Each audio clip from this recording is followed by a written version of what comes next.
So before we start our lesson today, which is on how to answer the chapters 2 and 3 questions, I wanted to talk to you a little bit about the two types of questions that we have, at least for our purposes right now, as we're answering questions about something we're reading. So the first one is comprehension.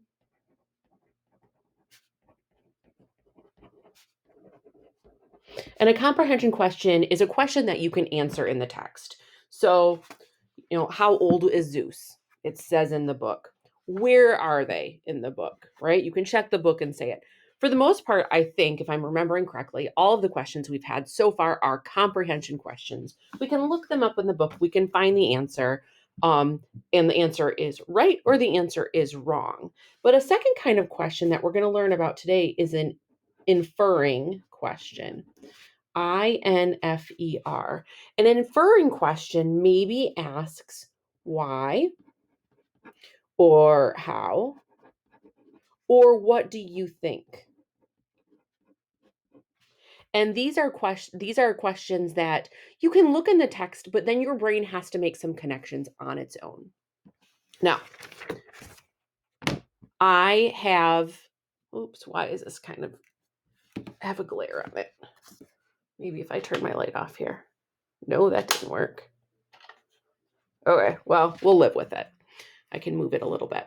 So I'm doing this at my house. I have left my worksheet that matches yours, that looks just like yours at Thrive. So we're going to make do with, I wrote all the exact same questions on a piece of paper. So it's the same thing.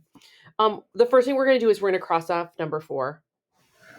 So you can cross it off on your worksheet. You do not need to make a big mess or spend a lot of time scribbling on it. Just a line or so will work just fine. And then we're going to move on to before we even do that, I want you to circle number 2, because number 2 is an inference question. And we'll come back to that in just a minute. So number 1 says, what are the 3 cronies' names? Now remember, we are working on writing complete sentences where we use the question to help us write the answer. So we are going to start with the cronies' names are. Now I want you to notice that as I look at this, we have a capital T. It's the only capital letter so far. The cronies' names are. And then you are going to go back in the reading and you are going to find the 3 names that Zeus, it's not their official names, it's the names that Zeus calls them. Okay, so you're going to write 1. I'll give you the first one. The first one is lion tattoo.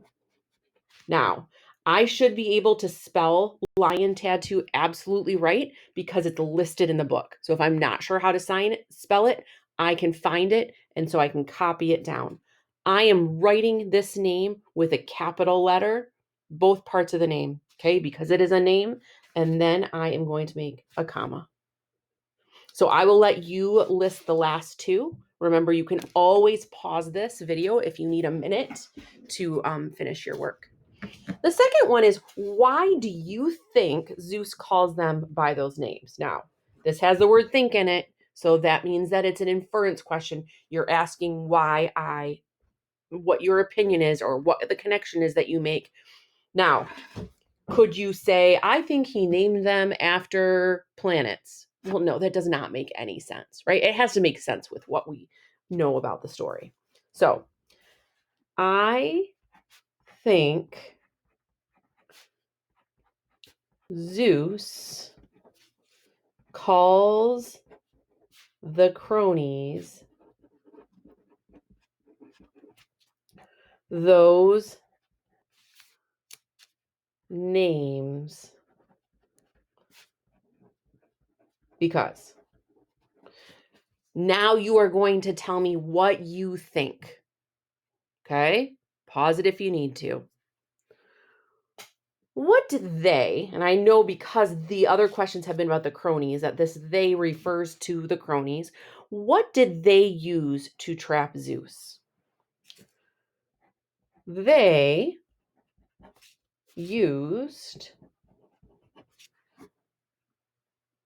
And now you're going to finish the sentence. You might need to look back in the book. I will give you a clue. This is in chapter 2. They start talking about it at the end of page 19, and then they finish it up on the top of page 20. Okay. Also, like, there's a big hint right here. Ooh. Okay. So we're going to skip number 4. Remember I said it's not a great question. We're going to go to number 5. Where are the cronies taking Zeus? Before I even open the book, I can start writing my answer by using the question. The cronies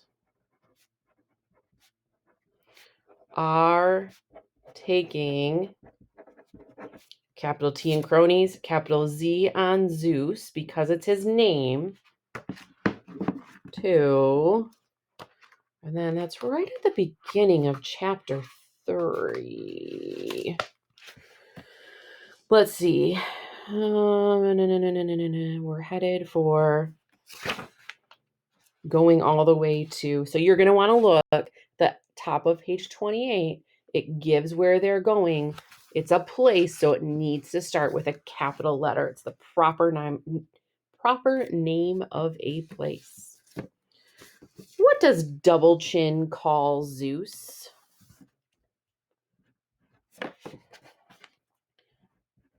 Double Chin calls Zeus.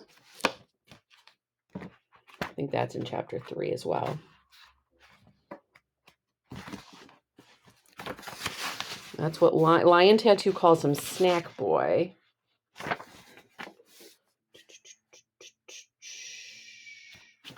I'm going to have to look here. I don't remember. Oh, here we go. On page 29. Okay, right in the middle here. Seeming to sense his fear, Double Chin tried to reassure him. Double Chin calls Zeus. So you're going to write that word, and then you are going to put a period on that. And then the very bottom part asks for you to draw a picture of the harpies. So you are going to need to look back in chapter 3 towards the end on page 33. It describes the harpies. So if you are not into art, it does not have to be this thing that you pour hours and hours into, but there are some things you can do to show me that you understand what they look like. Okay, you can still do quality work, even if you don't want to spend a ton of time on it. Okay, and then you are going to take your book and you are going to take this chapter 2 and 3 paper of your packet, and you are going to put both in your drawer. And what I'm going to do is I'm going to check them and make sure that not only it's complete, but that you follow these directions. My hope is that moving forward, you can answer some questions and write in complete sentences just on your own.